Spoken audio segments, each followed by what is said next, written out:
For this lesson, I want to show you one of my family favorites, the bagel. We love good bagel at home, toasted, plain, or even with good butter or cream cheese and smoked salmon, of course. So to start for our bagel, what I want to show you a different ferment. It's a stiff ferment, so it's a mixture of water and flour and a bit of yeast that when they mix together, you'll see it's very tight, and sometimes you think, oh, it's too tight, but that's normal.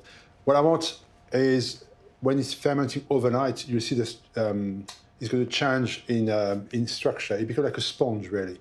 And again, that will be a structure for our bagel. It's going to give us a lot of chewiness and the color and the flavor, of course. So let me show you how to do this. So in here, I got my flour in my bowl, my fresh yeast. Again, if you don't have fresh yeast, use dried yeast. You need about 4 or 5 grams of dry yeast for this. And I'm going to put a bit of flour with it and rub the two together, like washing my hands into the bowl. And I'm going to add my water. So I use warmish water for that. As you do this, you can see, in your head you will think, oh, I need more water. You don't need to. It's got to be a very stiff ferment, this one. So when it's roughly together, I'm going to put it on the table so you can see even better. So you can see what I mean. It's not smooth or anything. I'm not looking forward to that. I'm just looking for everything to bring together. So it's like a very, very rough. Don't worry. And I just bring everything together. And then from there, I just put it back into the bowl. Our ferment is done now. I'm going to leave it at room temperature all night. 12, 18 hours is absolutely fine. The ferment has been rested for 18 hours now, so let's have a look at it. Let me show you the structure of the ferment. I want you to see that effect of like a cobweb. So I'm going to put this in my bowl now, put the water on the top and the rest of the ingredients. Scrape every single good bit out of it. Done. Then I put my warm water on the top. I'm going to use sugar on this one. I'm going to use a bit of honey. So if you got a local honey, use that. And then I'm going to put my flour on the top of this. And my yeast in my hand. Again, with a tiny bit of flour. And just rub the two together, just to break it down gently. Blend it a bit. Our salt. And then we'll put it on the mixer. So the good thing with the bagel, it doesn't stick. The dough is quite stiff because you don't want a soft dough for the bagel. You want something quite tight texture. I'm going to put it on speed number 2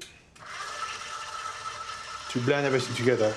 You don't have to go on fast speed too much after that. 3 maximum until everything's come together. The dough will come clean from the side, but you want the dough to be very smooth.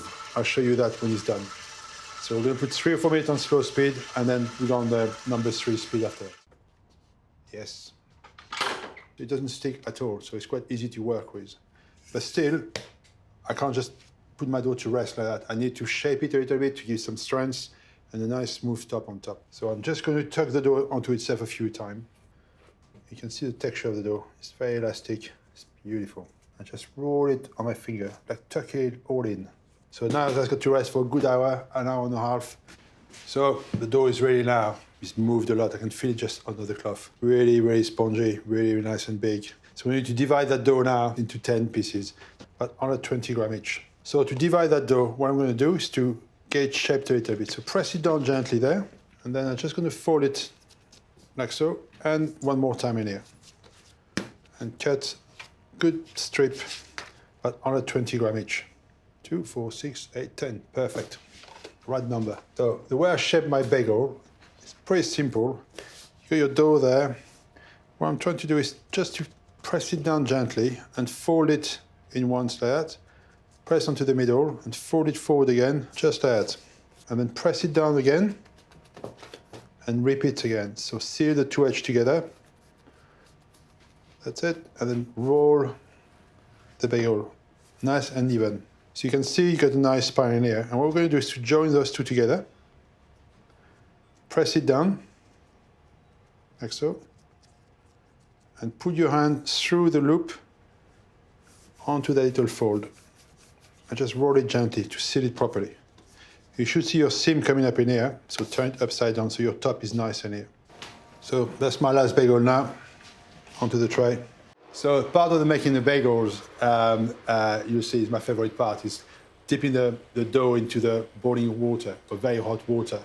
And so I got a big water pan, been simmering nicely. I'm gonna add some bicarbonate of soda in the water. That's giving me my nice chewiness on the bagel and a nice color in the oven. So let's have a look at this. Nice and hot. It's bubbling away. And my bagel now, I've proved nicely. You can see they double in size. Just take them. My smooth side is on top in here. And then you got the seam underneath in here. And place them in the water like that. And then we got some sesame seed and poppy seed. Now, if you wanted to add some onions or dried onions or something in your bagels, you add this after you're mixing. Mix your dough and add the filling into it if you want to, and then follow the same process as we did. They don't have to go for too long, you know. By the time you put the first one, 10 seconds, then turn them over. That's done. So, quick tap, excess water out. I got a cloth in here for the excess water, and then straight onto the tray. Here we go. So that's our four plain bagels. I leave them on the side so I can put them in the oven all together. So I'll do 3 on this one.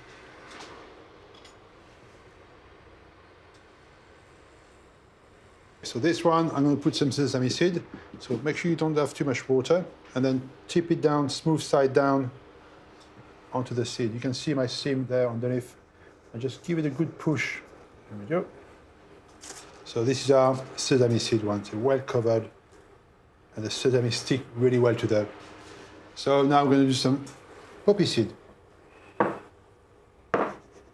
It's the same principle. In our water, smooth side down first. So like I said, make sure you don't boil the water. You don't have to boil it. Very hot water is absolutely fine. You see them grow and change a little bit.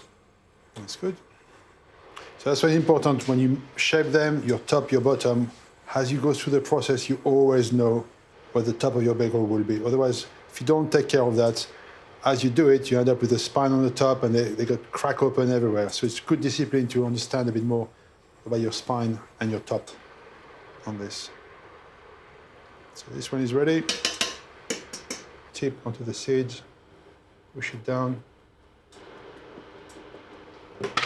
Oven is preheated at 230, really, really high heat. We want to bake them quickly. We don't want them to dry in the oven.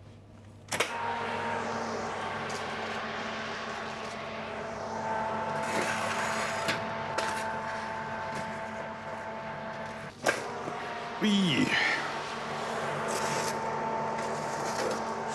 Oh, look at this, beautiful. Here we go, look at this.